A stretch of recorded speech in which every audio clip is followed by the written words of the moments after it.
حد عاقل في الدنيا يعبي كوبايته والازازه مقفوله؟ طب ايه رأيكم بقى ان انا وانتوا من غير ما ناخد بالنا بنعمل الحركة دي؟ ما هو لما نبقى عايشين في نعم ربنا التي لا تعد ولا تحصى ونعصيه، ويوم بعد كده ما ندعيه من غير ما نستغفره ونقول يا رب ارزقنا من الخير دي، اكننا بالظبط بنبقى عايزين نعبي والازازة مقفولة. الغطا ده هو المعاصي اللي هتمنع عننا الخير. مش ربنا سبحانه وتعالى قال لنا في سورة نوح بسم الله الرحمن الرحيم: فقلت استغفروا ربكم إنه كان غفارا يرسل السماء عليكم مدرارا ويمددكم بأموال وبنين ويجعل لكم جنات ويجعل لكم أنهارا ما لكم لا ترجون لله وقارا. صدق الله العظيم. وقال لنا كمان على لسان سيدنا سليمان بسم الله الرحمن الرحيم: قال رب اغفر لي وهب لي ملكا لا ينبغي لأحد من بعدي إنك أنت الوهاب. صدق الله العظيم. لازم قبل ما ندعي ربنا نستغفر ربنا من الذنوب اللي احنا نعرفها واللي احنا ما نعرفهاش. طبعا بتكلم عن الذنوب خصوصا اللي ما بين العبد وبربه، مش بين العبد وما بين عبد تاني، ان انا ظلمت حد او اخدت حق حد، لا، لازم ارجع الحق لاصحابه، لازم ارجع المظلمة. لكن انا بتكلم على الذنوب اللي هي ما بين العبد وربه، اللي لازم استغفر ربنا منها قبل ما اطلب من ربنا اي خير يجيلي. وقصة جميلة جدا بتدل على الحوار اللي انا بقوله لكم ديت حصلت في عهد سيدنا موسى.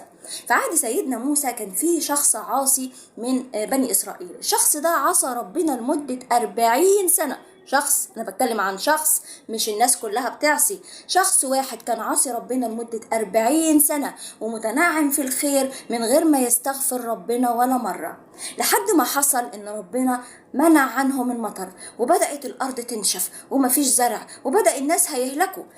رايح سيدنا موسى هو وبني اسرائيل وصلوا صلاة الاستسقاء عشان المطر ينزل، لكن للأسف المطر برضو منزلش. فطبعا سيدنا موسى كليم الله فراح سأل ربنا سبحانه وتعالى، قال له احنا صلينا وعايزين المطر ينزل والمطر مش راضي ينزل. فراح قال له ان في شخص عاصي فيكم في بني اسرائيل عاصي لمدة 40 سنة وما استغفرش ولا مرة. قال له طب ايه الحل؟ قال له لازم الشخص ده يخرج منكم.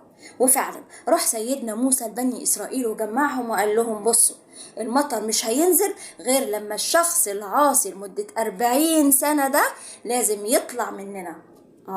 فطبعا الشخص العاصي عرف نفسه وراح بسرعة، راح وقعد يستغفر ربنا ويقول له يا رب أنا لو طلعت هتفضح، ولو أنا تنتني كده هو موجود فيهم يبقى الدنيا ايه، المطر هيتنه مقطوع والناس هتهلك، فيا رب اغفر لي وارحمني واسترني. وقعد يدعي ربنا ان ربنا يغفر له.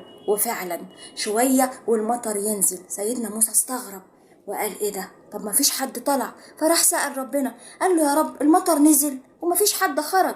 فراح قال له العبد تاب وانا من فرحتي بتوبته رحت نزلت المطر. فسيدنا موسى كان عايز يعرف طب مين التائب ده عشان افرح انا كمان بيه.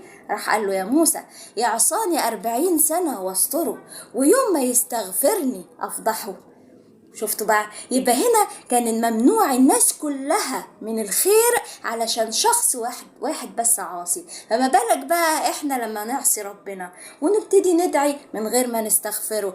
لا، انا عايزة خير ده يجيلي استغفر ربنا الاول وبعد كده ادعي بالخير اللي انا عايزاه. فايه رأيكم بقى؟